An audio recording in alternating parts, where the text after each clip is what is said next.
bad kitchen, boy.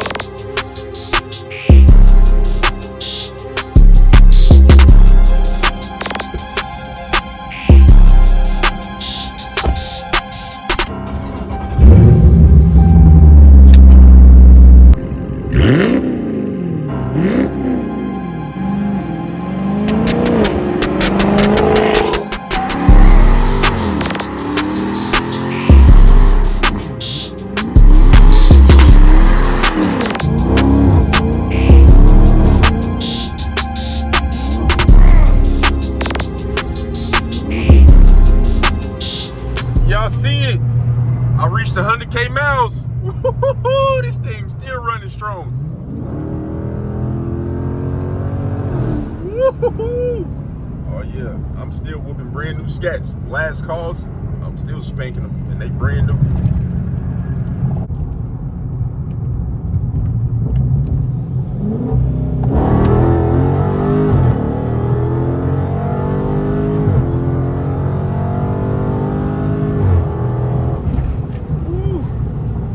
Nice one. 100,000 miles, still running good. See the outside. Let me show y'all how the outside is holding up.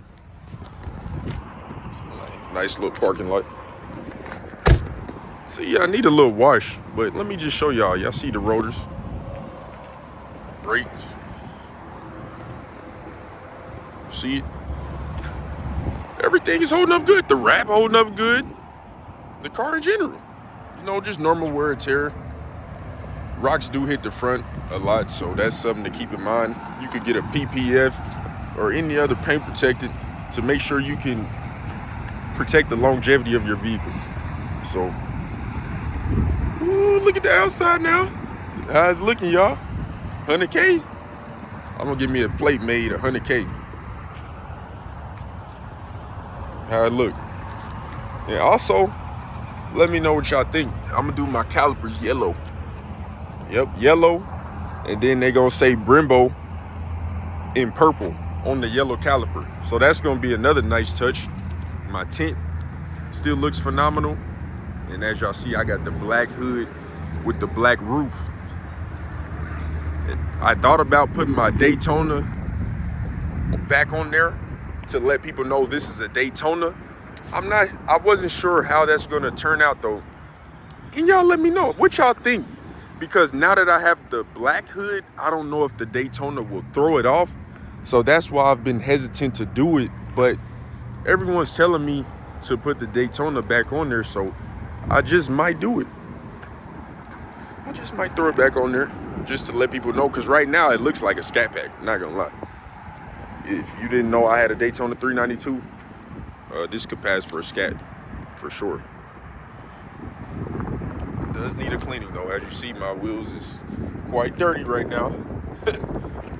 Usually they matte black. I might get them painted gloss black, or you know, people plasti dip and everything like that. Of course, I got the black spoiler.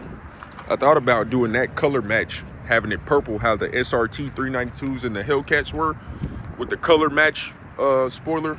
Let me know what y'all think on that too. But everything's holding up. If you see my car, you would think this is at least a 2020. As y'all know, they started doing the snorkels on the outside on the latest versions. So a lot of people who really know cars would know, okay, that's not a brand new one because he doesn't have the snorkels in the middle. But I can add the snorkels right there. So that would be another mod, adding those. You know, I get a lot of backlash on the bumper guards. You know, people laughing at those, but on my car it really looks good. It adds a nice little touch on there. Yeah, I have no complaints at all. My color changes with the sunlight, so if it's darker, the car changes. If it gets brighter outside, the car changes as well. And as you see, my seats still look phenomenal. They aren't tearing or anything. They still look brand new. The interior of my car still looks great. No problems whatsoever. All the buttons still have the correct labels and writing on it. No problems at all. Seats still look great. Like I barely sat in them. And of course I do have the sun. So this is the inside of my engine bay. As you see, it needs a little TLC in here. I plan to get that clean. But there you go. Got the Mopar factory cold air intake. Yeah, I'm gonna get it nice and polished up in here. But hold on just a second. Let me start this up for you all so y'all can hear how it sounds.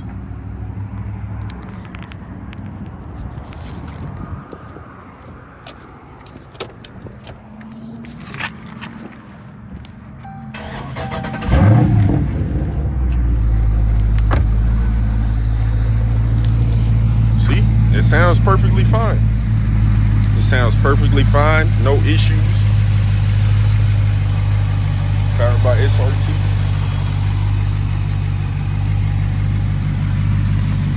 Yeah.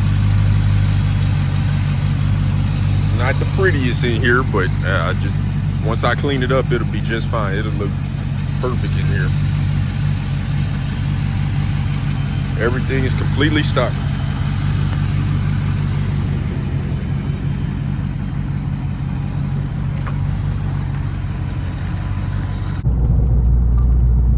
Since I've reached the 100K mark now, it honestly still feels brand new.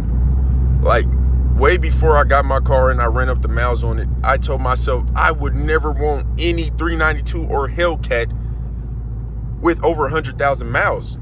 But it just hits different because with my car, it's my daily driver. So of course I'm putting miles on it. And it's probably about a 20-minute drive to and from work for me. So every day I'm probably putting 40 to 50 miles on it just going to work. Like that's not even my store runs, going out to eat, weekends, going with my friends and stuff like that. So for me, 100,000 miles is not harsh on my car because I'm not beating on it every day. So it just, each person's situation is different. You could have a person that has 100,000 miles on their 392, whether it's a SRT 392, Scat Pack, Daytona, TA, Shaker, Shakedown, Swinger, any of those 392 models, Super B, and you can have someone with 20,000 miles that's in worse condition than a 100,000 mile car, simply because, let's say, okay, you're at 100,000 miles now, more than likely, if you had any kinks or problems in your car, you've worked them out by now. If you were going to have problems, you would have had them by 100,000 miles. And also by then, you've replaced a lot of things. Like you've got brand new rotors and brakes. You've been through plenty of tires, plenty of oil changes, breaking everything in compared to a brand new vehicle. And it runs really good. And also another thing that's crazy, for all my Scat owners, let me know, the 19 and newer Scat Packs do not sound as good as the 15 to 18 Scats. I don't know what they did. I don't know why it's like that, but it's the truth.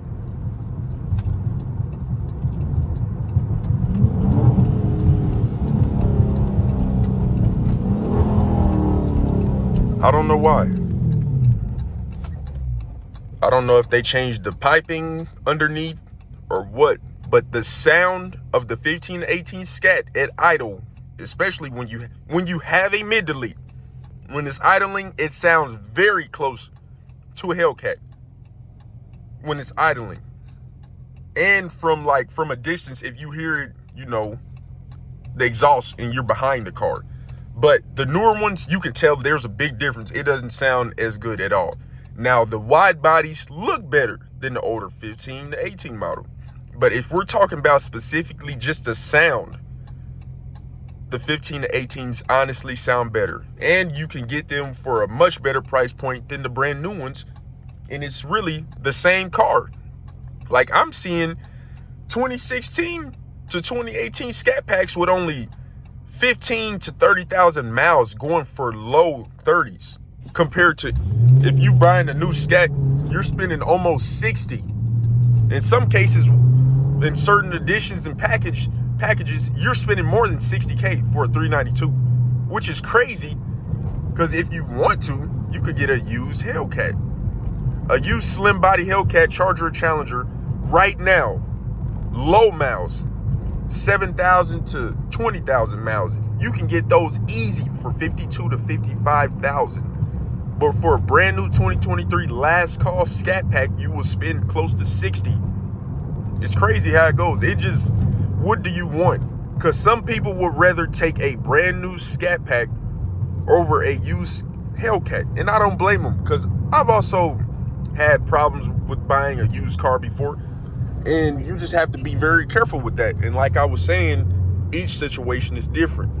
You never know. It's really a gamble when you buy a used car, especially without a warranty. That's a big gamble. Now, me personally, I live in the Midwest, so of course, you know, in the winter we get a lot of snow and everything, but we haven't really gotten a lot of snow yet this year. It only snowed one time. But when the weather is really cool, these motors run so good with that cool air. If you can relate to that and you've tested it out, you're running your car in this cool weather versus in the summertime when it's already 90 degrees or so and you running that car and it getting hot and your car still performs well in that heat, imagine how it does in this cool weather. It runs so good. Other problems just as far as the interior, since reaching over 100K miles, you just hear a little rattles and stuff more than you hear on, of course, a brand new car. You hear a little more rattling and stuff like that, little squeaks and stuff. And that's obviously because that's just normal wear and tear.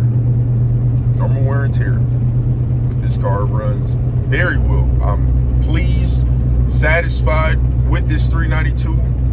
I want to keep this car naturally aspirated.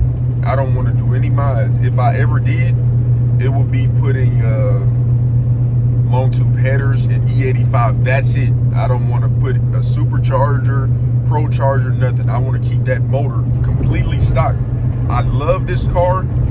The 392, in my opinion, is the best one to daily out of all the Hemis. Yes, the 5.7 would be a nice daily as well. But the highest caliber Hemi to daily drive, hands down, 392. You can keep up with Trackhawks, Hellcat Durangos, any other cars in this class with the same horsepower, whether it's supercharged or not. Like a 2013 to 15 ZL1 Camaro, I'm running with that. And that's 580 horsepower, supercharged. And this is naturally aspirated.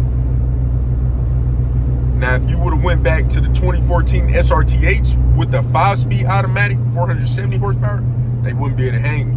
And that's not because of the horsepower, but because the transmission. That was only a 5-speed automatic. This is an 8-speed. It's a different ball game. And a lot of people ask me like, oh, do I plan on keeping my car or trading for a Hellcat or something or anything supercharged, GT500, C7 Z06? I do plan on keeping my car and just adding something to my fleet. And whether that's a C7 Z06 or any type of vehicle with a Hellcat motor, whether I chose to go Trackhawk or Challenger Hellcat. I would like to have both the Charger and Challenger, but I'm like, if I'm going to keep my Mopar, I want to be more diverse in my lineup. Like, okay, I got my Charger. That's the 4-door Hemi muscle, big body. So let me go and get that dedicated coupe, that C7 Z06, and I'm going to have the best of both worlds. I got my nice Hemi, and I got my nice LT4 supercharger on the Z06, where I can really get nasty. Because as you know, everybody calls the Hemis big boats, and they move around a lot better than what they get credit for. But a lot of people wouldn't know unless they drove one and would have a whole new respect. No other car drives like these cars. Now, the only thing that I need to change now that I'm going to do as far as maintenance is my spark plugs. So that's the only thing that I need to change right now. I'm going to do those very soon. Spark plugs and tires. Those are the two things that I'm going to be doing. Everything else is good. And I may just change my rear diff, and eventually do a transmission flush.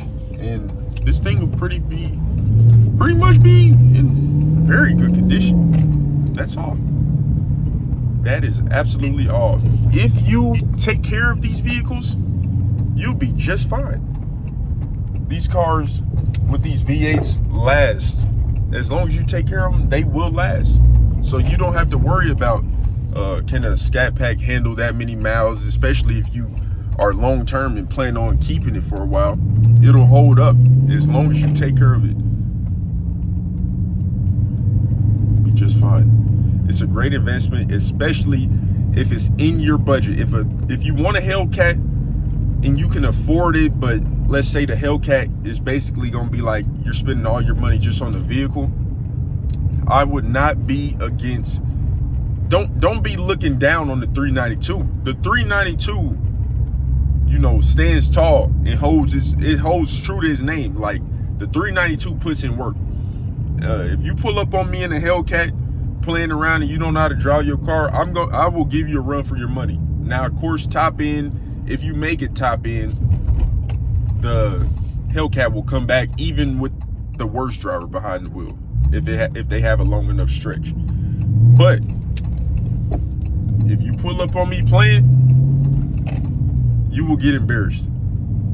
I had a guy in a Challenger Hellcat pull up on me, and he had his girlfriend in the car. I went to work. I went straight to Mexico and went to work, and even they were surprised, like, what the heck? That's only a 392? Yes, I just know how to drive my car. I've had a lot of seat time, and I know how to use my paddles. When you use the paddles, that brings the most power out of this vehicle. And really not just with this car, with a lot of vehicles. When you use the paddles, you get to control the shifts, and you can go all the way to red line. You don't have to rely on the computer to do the shifts, which are still fast, but I want to hold them longer to bring the most power out the car. And it's just those little things, knowing how to get everything out of your car, that will help you beat a lot of cars.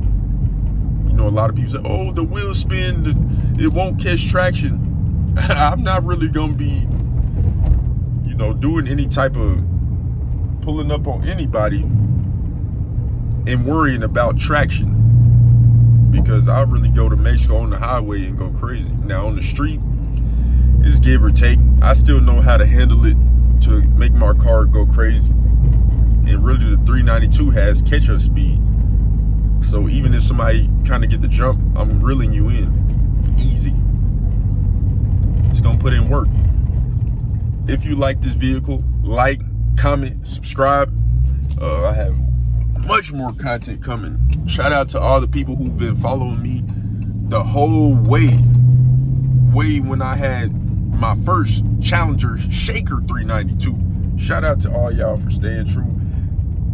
This channel, in due time, is gonna do big numbers. Trust me. And if you want to be a YouTuber, start your channel right now. You don't have to be consistent every day, but as long as you move in the right direction, you put out your content, you're watching how do you do your thumbnails and the best things you can do to make your channel succeed. Hey, you doing your thing, and just have fun with it. Don't focus on the money. Money's gonna come. But y'all be safe. I'm out.